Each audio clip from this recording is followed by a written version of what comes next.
Good morning, everyone. Been saying hello individually. Now I'm saying it collectively. Good morning. Great to see you here. Thank you for joining us for our third adult education event of 2021, Conversations with Congregants. For those of you I haven't met, my name is Ann Katz, and I apologize for those of you who are hearing this for the, nth time. I'm chair of Temple Beth David's Adult Education. Our year-long theme is Healing Through Jewish Values. And before I introduce the speaker, I would like to thank the Adult Education Committee, and especially Rabbi Arberman, Cantor Bensimon, our president and leader, Len Schwartz, Fern Schiller, Linda Fain, Brenda Kabler, Elaine Fleischer, Carol Summers, and Marcy Marcus. I want to give a special shout out to Bobby Sadow, who has tirelessly put all the materials together to promote these programs, as well as being our Zoom master so we can bring them to you. Please visit Temple Beth David's website for adult education and scholar in residence programming with Rabbi Deborah Eisenman. Our speaker today is another one of our valiant congregants who has survived personally and professionally due to her commitment to healing through Jewish values. She was born in Romania, went to college in Romania, and graduated with a Bachelor's of Science as an electrical and mechanical engineer in 1959. I wonder how many women were in her class. 3. In 1967, she and her husband, Nick, whom she knew since she was 7 years old, decided to leave Romania due to anti-Semitism. I will not tell you more, as she will be sharing some of her journeys. After a riveting passage from Europe, she and Nick ended up in Pennsylvania, where she became a registered professional engineer in the 1970s. She was a true pioneer, being the first licensed female engineer in Pennsylvania. It is with great pleasure and admiration I introduce you to Judith Schiller on overcoming obstacles. As a note, please hold your questions to appropriate times during the presentation or at the end of the presentation, or submit them in the chat box at the bottom of your screen. Judith, I'd love to hear your story. Okay. As Anne pointed out, I was born during the hard times of the 1930s. I was born in 1934 in a fairly large-sized city in Romania named Arad. I went to the only Jewish elementary school. By that time, Jews were pretty much segregated, so we had to go to a separate school. In 1941, after a few weeks being in the school, I tripped during the gymnastics hour and I hit my leg and I developed a terrible sickness of the bone marrow called osteomyelitis, which really was one of the main things which influenced my whole life. It was so severe that when somebody opened the door, I yelled of pain, and they decided to amputate my entire right leg from the hip down. And I got lucky. My pediatrician said, no way she's a girl. A girl cannot be condemned to live like this. So then what happened is that luckily, the infection got through the bone. You can imagine how unpleasant it was and painful. And then it got a little bit better. So next year when I went to school, my father and my mother took me to school carrying me, and I kind of made the elementary school. After 1945, when the war was over in my country, I got penicillin through Jewish family service. I was one of the first person in Romania to be blessed to have penicillin. That, how to say it nicely, that really saved my life and my future. So then I was healed partially. It is debatable that both me and my husband are Holocaust victims. Legally, we are. We received, when we came to the States from the Germans, $1,000 and something each for our being in the war, being deprived. Our parents naturally would have deserved much more, but at that time they did not give anything in communist countries. What can I say?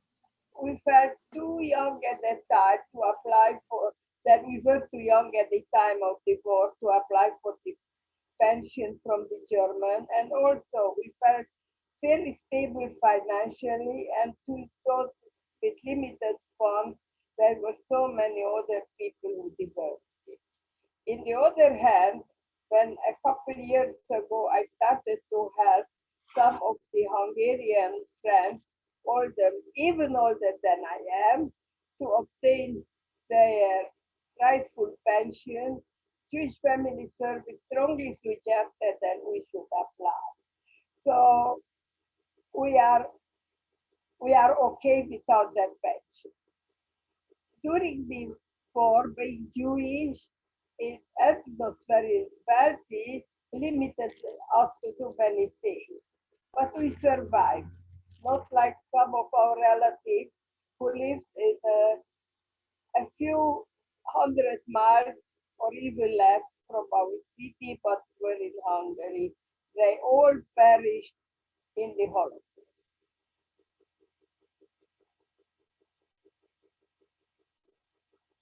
On, um, on the war, we survived in our town, being in Romania. And one interesting fact was that Romanians were always known as corrupt. Could be both easily. Luckily for us, she saved really our life. A lot of money came from Switzerland, some from the States, and some from the extremely rich Romanian Jews. Like one in our city, the Baron Simon, and he paid the government with large sum of money which he possessed in Switzerland, and he emigrated after the war and he died in New York City. Also, it helped that the Romanian had oil, and the Germans needed it and did not do same thing with Romania than they did with Hungary and other occupied countries. So they refused, when the Romanians refused to give out the Jews, the Germans somehow agreed. Also, it was helpful that the ruling king mistress was a Jewish origin. So to continue being my sickness, which was a reoccurring thing even during my college year, the high school, some of it I spent in such a way that my father carried me top of his bicycle and then carried me up to my classroom before he went to work. And even though anti-Semitism existed, there were many, many people who helped.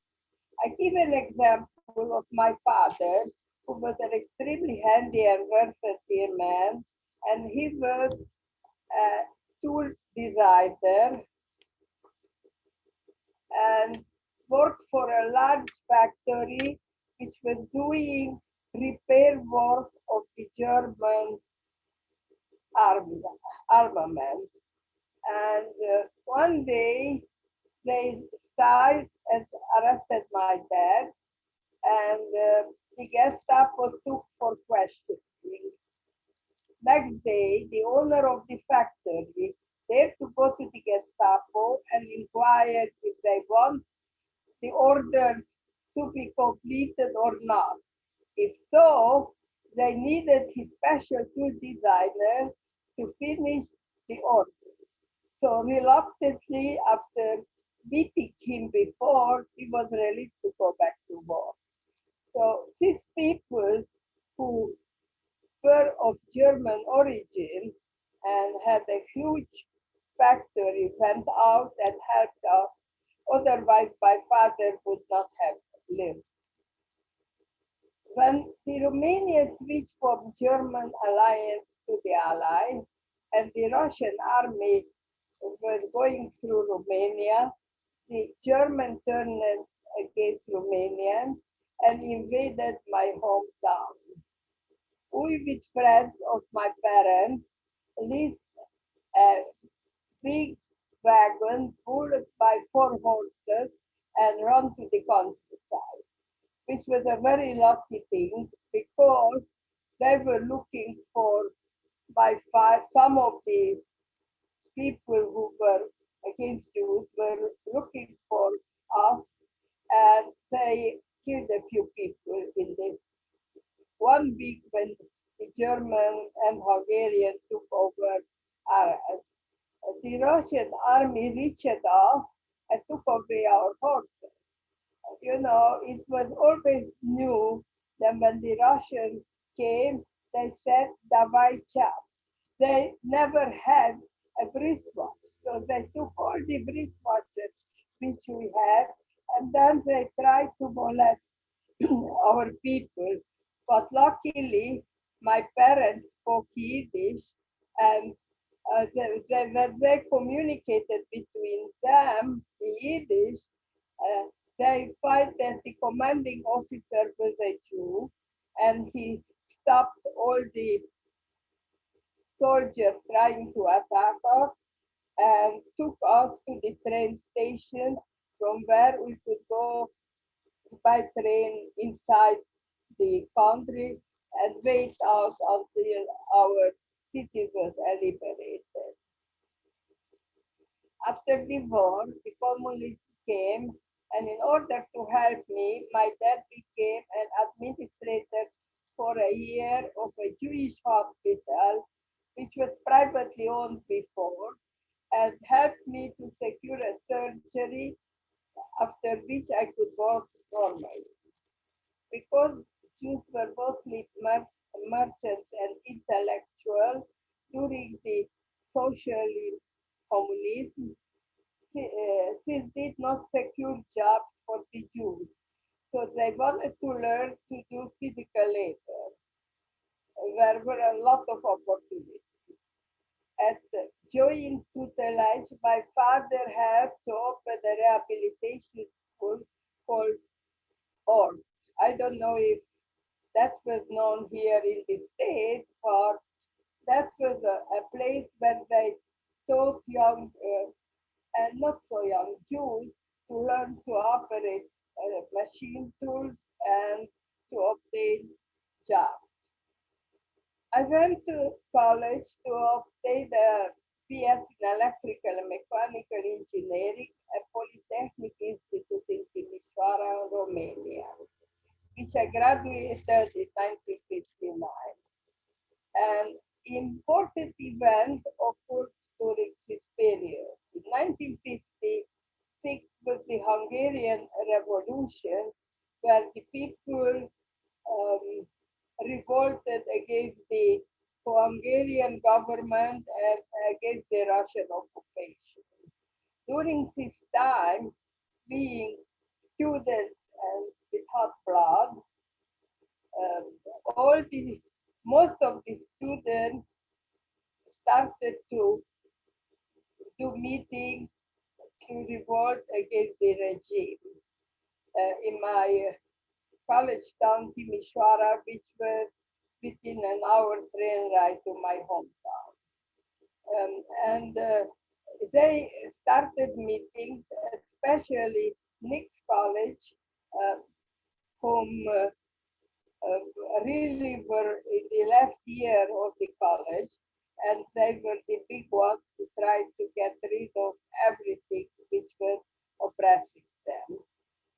He revolted stop the ruling authorities, but many the organizers and participants were arrested and they were condemned to 4 to 10 years of prison and forced labor. At that time, I took the train to go home and to avoid any problems. Next morning after my arrival, I was arrested and roughly questioned at the police because I traveled with a friend who wrote a poem for the meeting and who afterwards was arrested and he was retained for 4 years with forced labor. He now lives in Germany.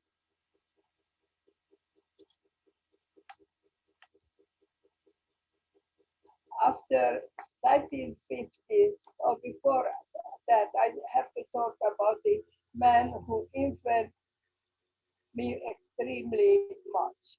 As I said, I studied for electrical engineering, and my professor, Dr. Adronescu, so I don't know why, but he really did like me and really gave me things which I still use, how to retain things in my memory, what to choose and how to live.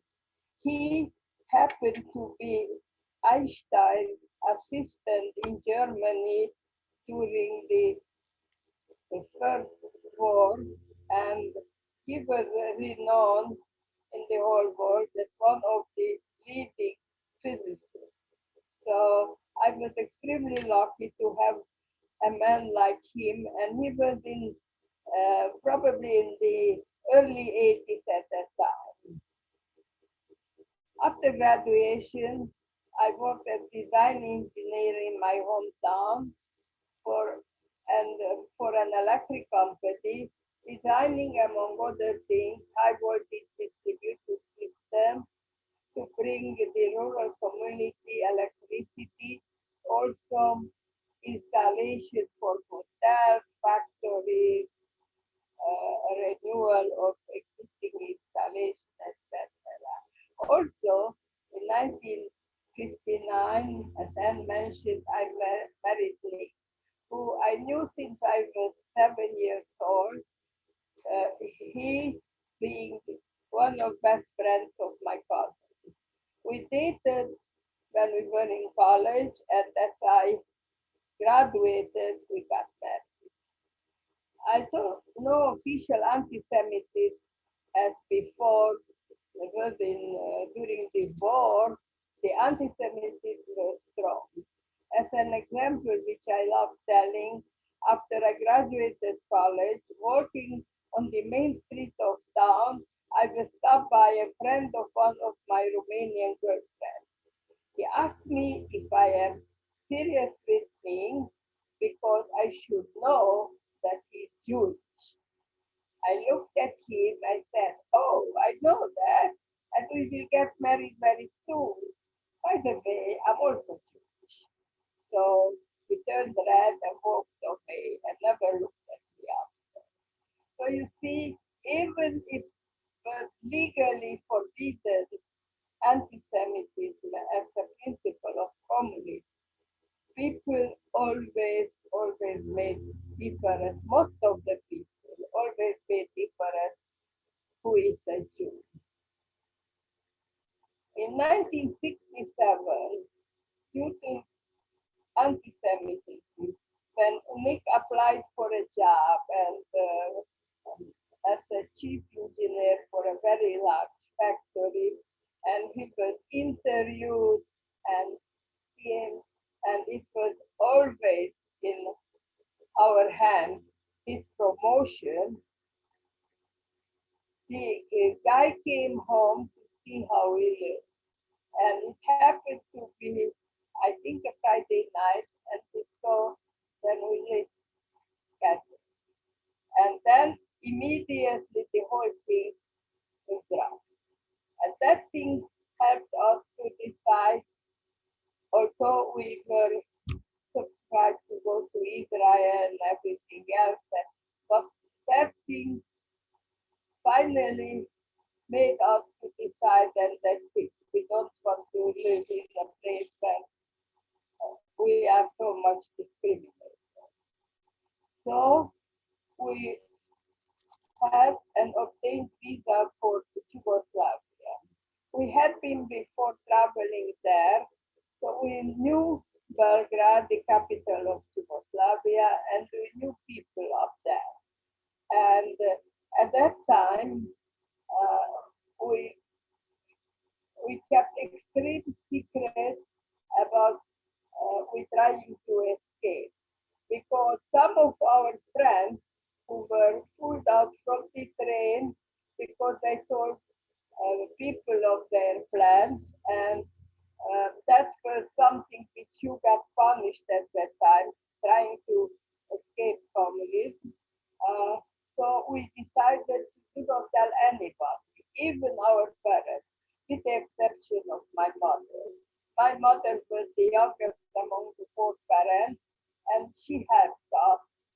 So after arrival in Yugoslavia, we tried everything to get visas to different countries, in Germany, Italy. By that time, so many people escaped that Italy made a convention to the Romanian, and they won't let people to go further, and the consul then refused our visa. So desperately, we went to the American embassy, and the consul, after we told him our story, he picked up the phone, called the Italian, and told them then if they give us a visa for, I don't remember exactly, 3-4 days, they will help us to obtain and guarantee that we will get visa to the United States, and they won't be stuck with us. And he mentioned also that we are young, we were in our early 30s, and both are graduate engineers. So it is a good thing to help us. Now I have to tell you a story which is um, funny in a way now. It wasn't then.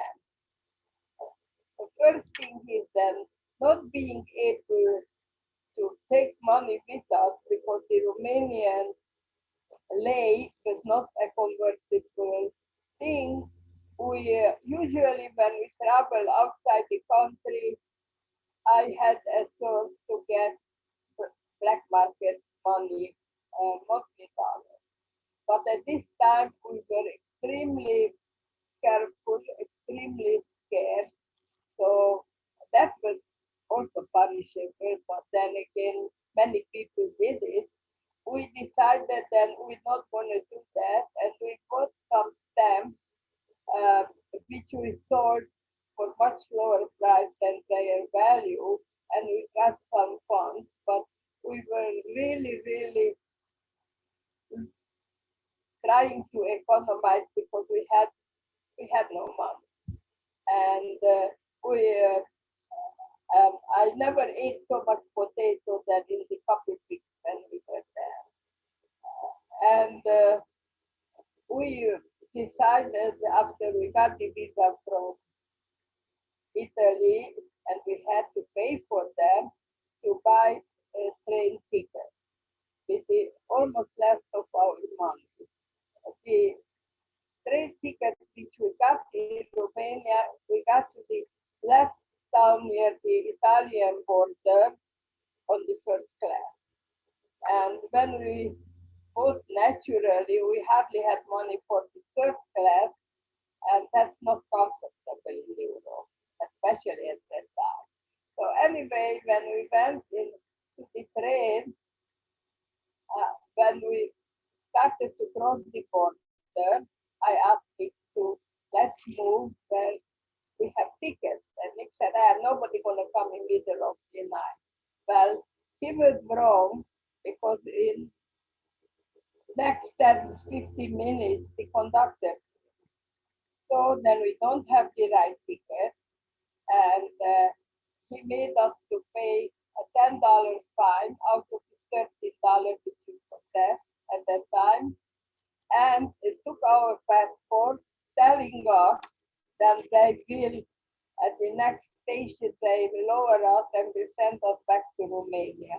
That's me met jail time. So somehow we cried and everything else. So he was happy with the fine and gave us back our passport like after an hour or two. When we arrived to Rome, we were now left with $3, which was enough for us to deposit our luggage.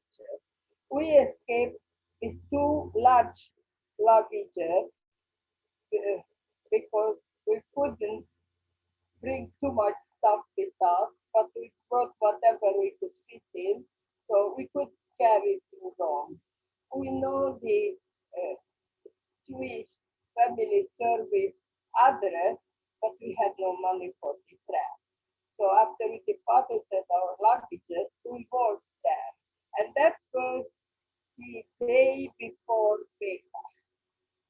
They, we knew there then who to talk to because our best friend escaped like a year before.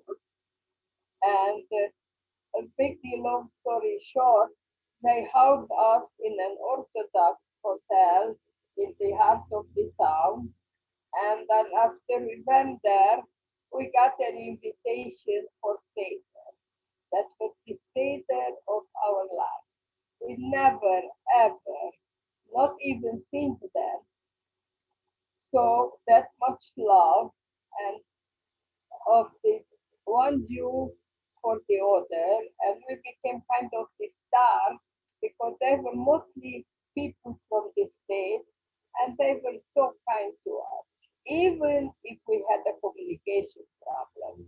Our English isn't too good now, but at that time was inexistent because um, trying to learn English, even buying books, was a no-no, and that's shown that you have a superior source to get away. So we didn't learn English at all. We picked up some going to also art school in Rome, but that wasn't too much. After 5 months staying in Rome, we came to this state. But before that, it was the 6-day war, and I never imagined that people would try to be for another young country as much as the Italians were. It was only love coming for the Jews. Since then, we fall in love with Italy. And every second, third year, we were visiting, unfortunately, we won't be able now, Italy, because it is the most lovely place in the world after naturally Israel and United States. Um, During our stay, we went to services at the um, main synagogue in Rome, and also there the people were extremely, extremely friendly with us, and we really feel so much different than it was in the communist countries from where we came from.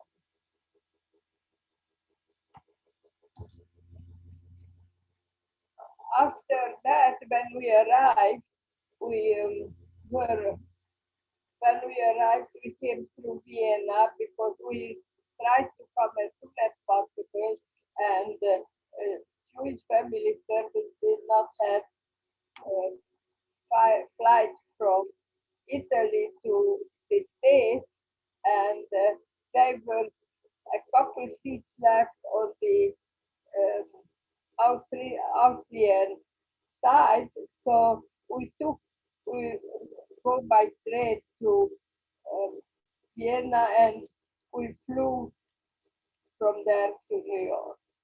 And we were um, expected, and we came to Philadelphia where we made arrangements and where our friends were.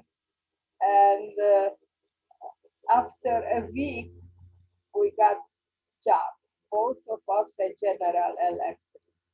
I worked with minimum wage as a draftsman, and Nick worked also, but he got 50 cents more being a man, again as a draftsman. And we still, as a funny thing, I think we still hold the record with Jewish Family Service in Philadelphia as the shortest time that we took financial help for them. 2 weeks we got, because the second week said, hey, you guys didn't got paid yet, so we have to help you. And after a year, we got engineering job, I in consulting field, and Nick in the industry. And it took some time until we got up on the job scale, but luckily we both started to work as young engineers, and, and we had it paid. Um, I became registered professional engineer, taking exam, which is similar than the one which doctors have to take, but you need only for the engineers who work in consulting with building where people are housed. So anyway, it wasn't that easy test, especially then my English wasn't even as good as now is. And but I got a lucky break. I passed. So sooner or later, I became the chief electrical engineer, or sooner, I guess, for the company which I worked.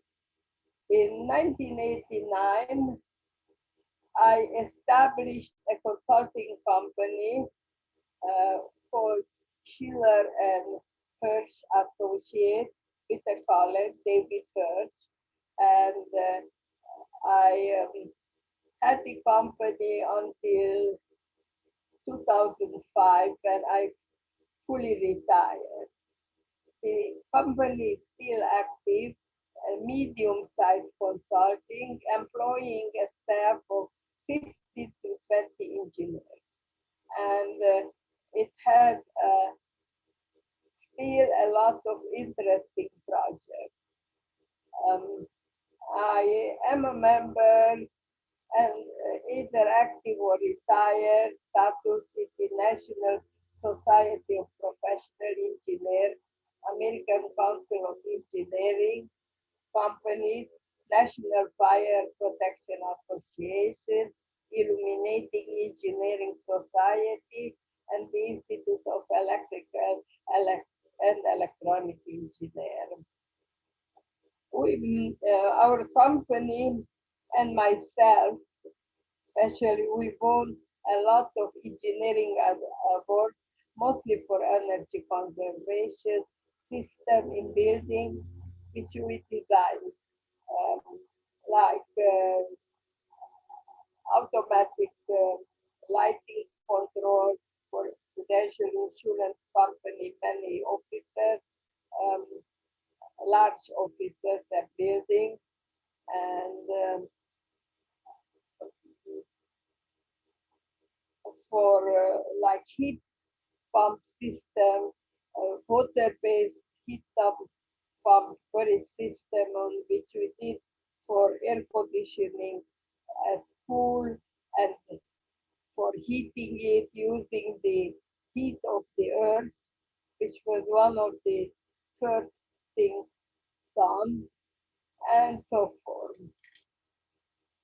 I worked as professional engineer in many projects, some very interesting. My company offers mechanical engineering, plumbing engineering, electrical engineering services, especially energy and sustainable engineering services.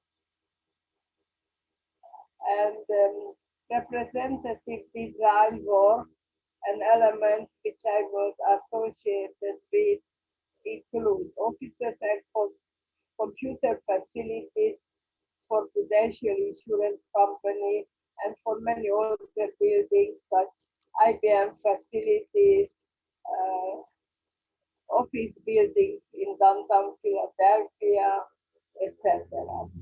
I worked for Philadelphia International Airport, designing the replacement of the entire main high voltage distribution system or modification of most of the substation, design, electrical and mechanical fire protection system. We designed all the engineering system for the new international building and a lot of renovation at the airport. We did a lot of work for Princeton University renovation, also associated with energy conservation. Um, we did a project which was extremely interesting for satellite communication center in New Jersey, and a lot of other government renovation projects, energy conservation from, let's say, from Tennessee to Alaska, and it was a lot of fun to do. A few unusual systems which I was charged of the design. I was charged, probably you guys haven't seen it, the design and supervision of execution of special systems from Franklin Institute in Philadelphia, such as the heart exhibit, the modification and increase of the old electrical high voltage system to fit in the existing space, where I include the building columns inside substations because there's no space otherwise. And I got special approval for such an issue. I did also maintaining 7-day operation for the institute without power interruption, which is what I said editing. Far as interesting project for them was the modification of a gift from British Airways of a Boeing 737 airplane, which needed to simulate functioning with all the system on the ground, including clock, air conditioning, everything. First, I had to go to the airport in Philadelphia when a pilot flew a similar plane during his layover, had me in the cockpit, showing me and letting me to do all the controls, and I was playing. Well, after the plane took off, I was glued to the television to hear if the plane crashed or not. Luckily, I did mess it up. After that, I was modifying the control system of the airplane as designed by Boeing. And then um, I had to connect everything to the existing system and provide transformation to work with the um, airplane design. Then the technician from Boeing came and performed all the construction changes, and it was a lot of fun working with them. They even made a job offer from Boeing, but naturally I couldn't take it. You know, I had a husband working in Philadelphia area. I did many projects for U.S. military bases, which were extremely interesting. Among them, I did the satellite communication center at the Naval Weapon Earth Station in Monmouth, New Jersey. And that was an extremely difficult project because I needed to design a test facility to simulate the condition on the moon, to test different items of the environment of the moon, which were to be taken there by the astronauts. This was before the astronauts flew to the moon. I had no idea what I was doing, and neither did anybody at our company. My boss being one of the leading engineers in air conditioning system in the country. He invented the heat pumps, which we all using in our home. And he told Judy, you will know what to do. Well, I knew. I contacted scientists in California and Washington, D.C., and worked with them based on my original idea of do the whole thing under liquid condition. But the science of the design, I hardly understood at the time. I wouldn't know now what it was. But the system was performed and it worked. We flew to the moon, not me, fortunately, and whatever they had was working. So was was something for me, even when I interviewed with my colleagues at the naval base with their engineering staff, and they told me then this is the place where Enrico Fermi, who was the scientist with Oppenheimer behind the atomic reaction and the first atomic bomb, worked on that facility and show me where his place was, where his office was, and I felt so blessed to be in an environment where something so great happened. Then after that, we moved to Florida in 2001 on a part-time basis, and we became permanent residents in 2012. For 10 years, I worked part-time from here on the phone and on the computer, same way that today almost everybody has to do it. During our stay, we participated as services at Temple West David, becoming full-time member after we moved permanently here. Since then, in Florida, I had my condo building association with architectural and engineering design and services to check on the hired architect. I'm not licensed in Florida. And when I gave the idea to Nick that I would like to do so, he said that I'm going crazy, he won't let me to go to work. Because I was blessed and I did all my life what I really, really like. And now I am 100% retired because I can't do too much nowadays. 86 is a very advanced age, even with the perfect health, which I don't possess. So I'm open for questions.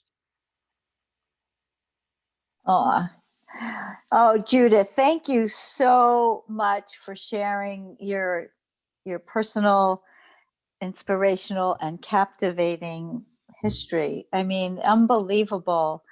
I mean, I do have a question for you. What was it like being the only woman in the room? I bet you were the only woman in the room for many years. Oh, well, that was okay.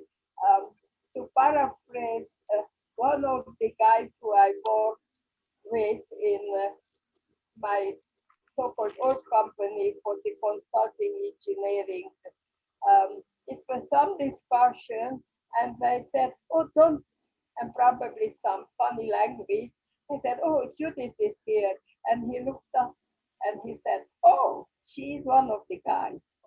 So, so that's how I felt always.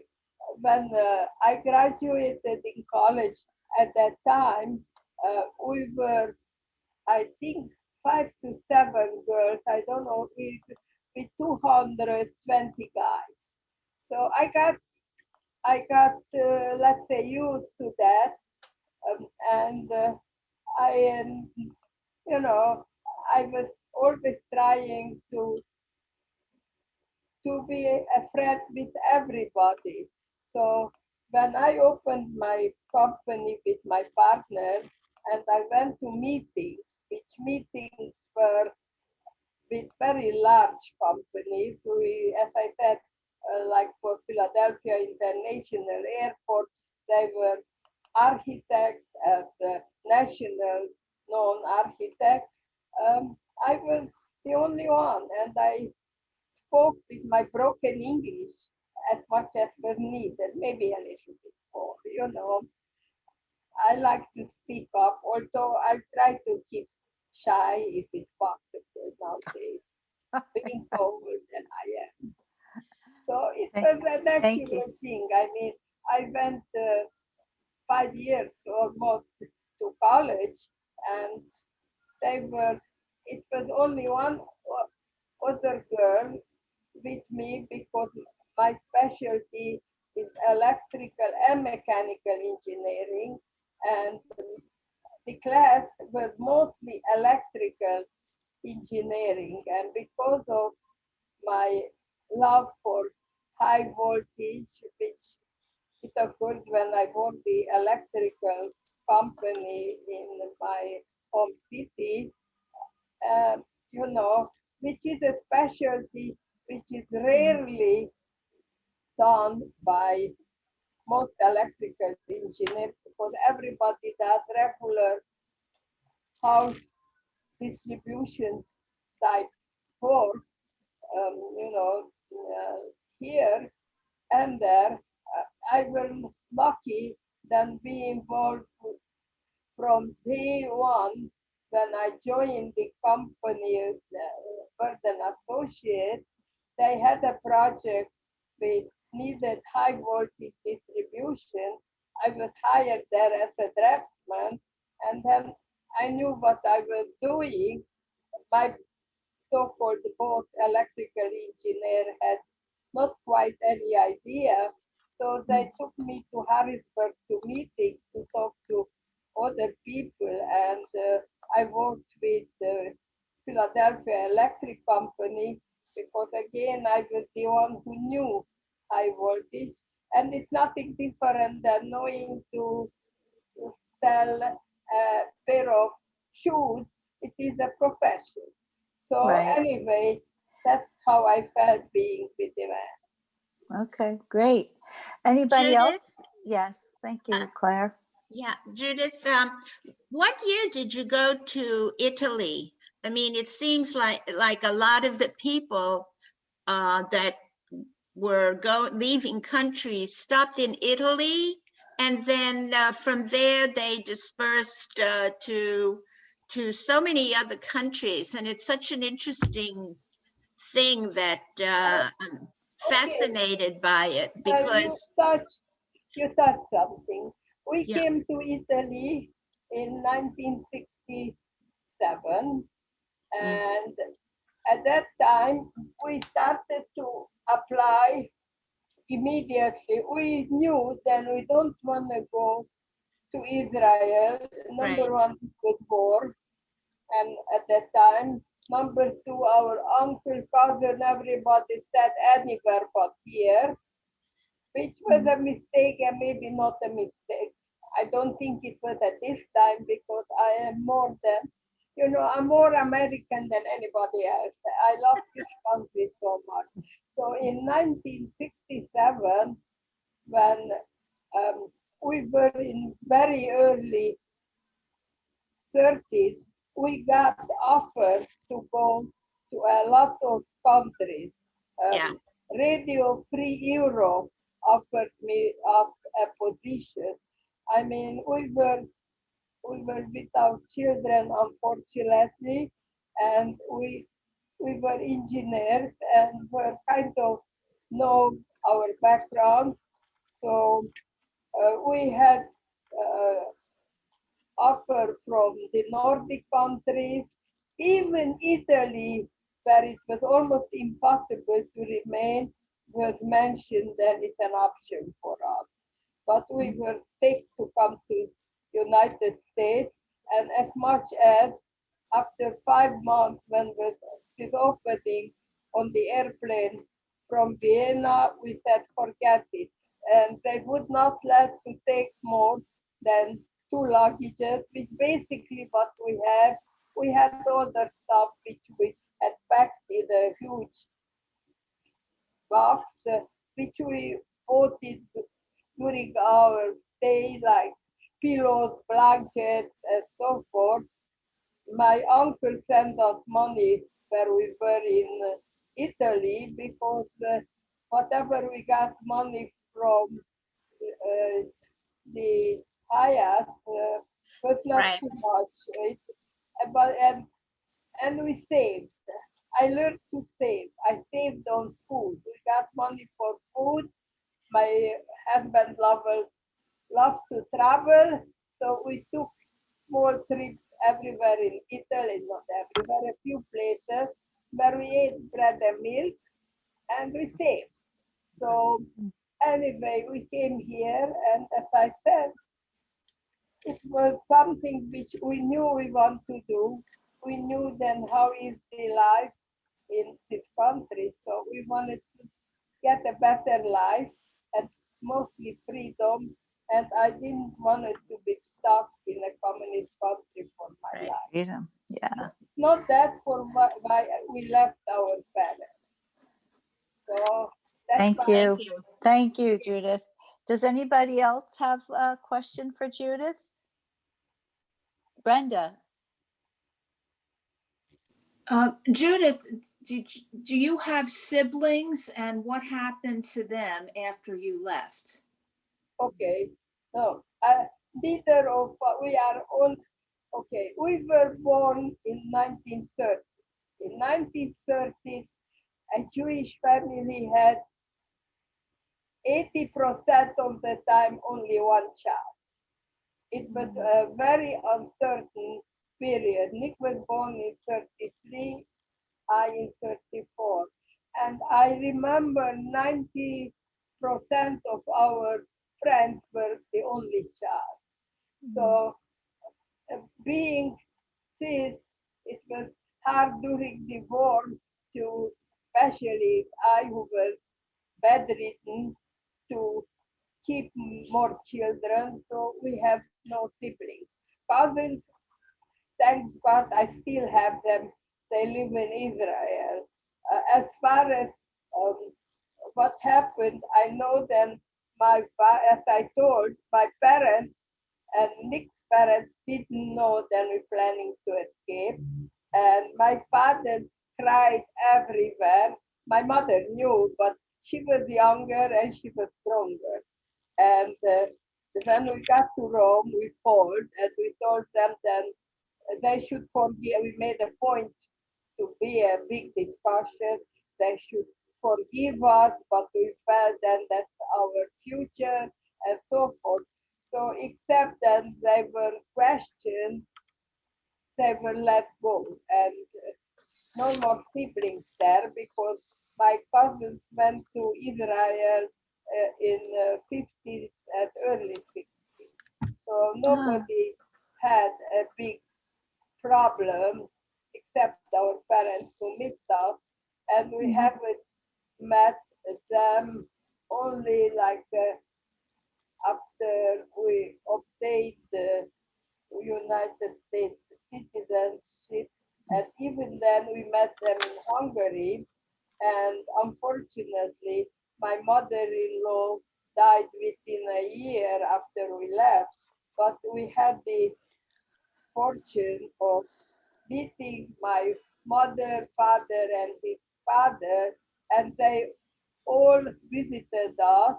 And after my father passed and the father-in-law passed away, my mother came and used to live with us in Philadelphia. Oh, I- great.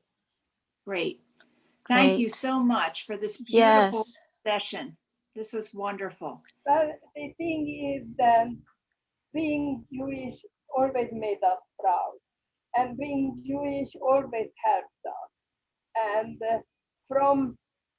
from day one to even, during the war, the way how they helped me to get the penicillin, which was a lifesaver, and then to get my operation.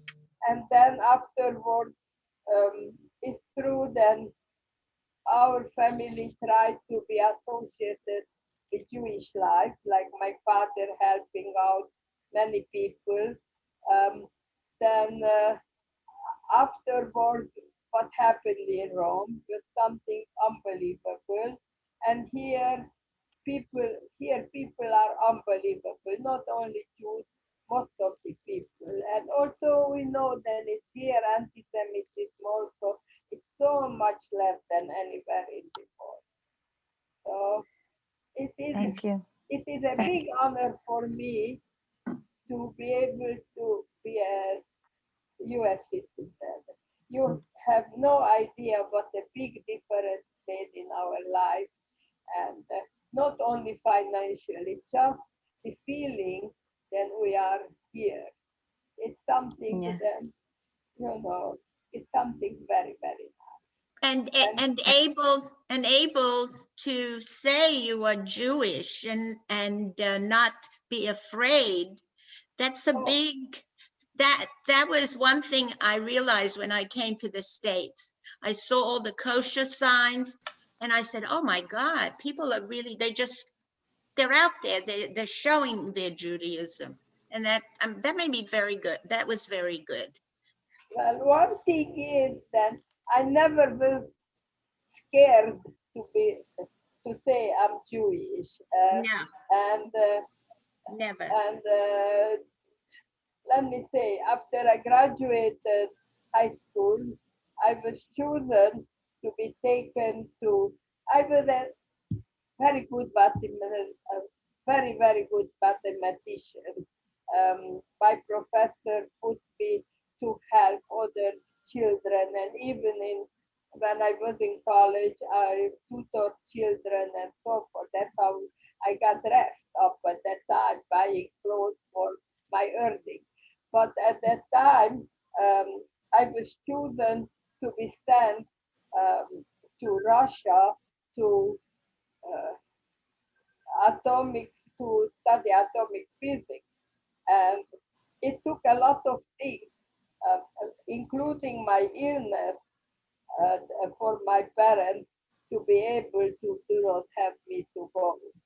That's why even Nick doesn't know about it. But I never were very eager to do not say that I am Jewish. I always said I am Jewish. So Mm. although as I told this story, I was stopped to be informed about Nick's Jewishness, but that's only happens because people not realizing that I had a lot of friends in high school, Romanian and everything, and participated in a lot of things. So that's what happened.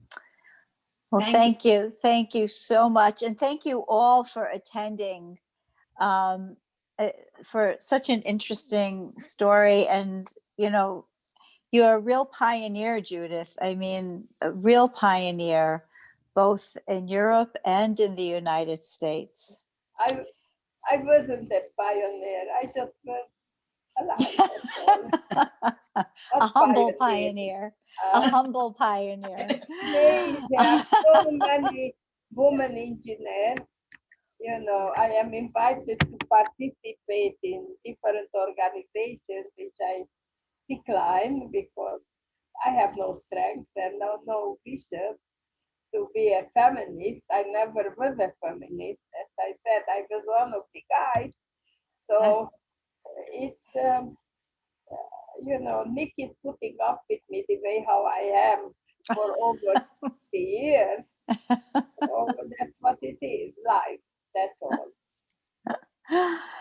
So please remember to go to Temple Beth David FL, as in Florida.org, to check out all of Temple Beth David's adult education and scholar in residence offerings. Please mark your calendar for February 28th at 10 o'clock, when Israela Meyerstein will be joining us again for a presentation on Miracle Nation, 70 Stories about the Spirit of Israel. So look forward to seeing you either at services or on the next adult education program.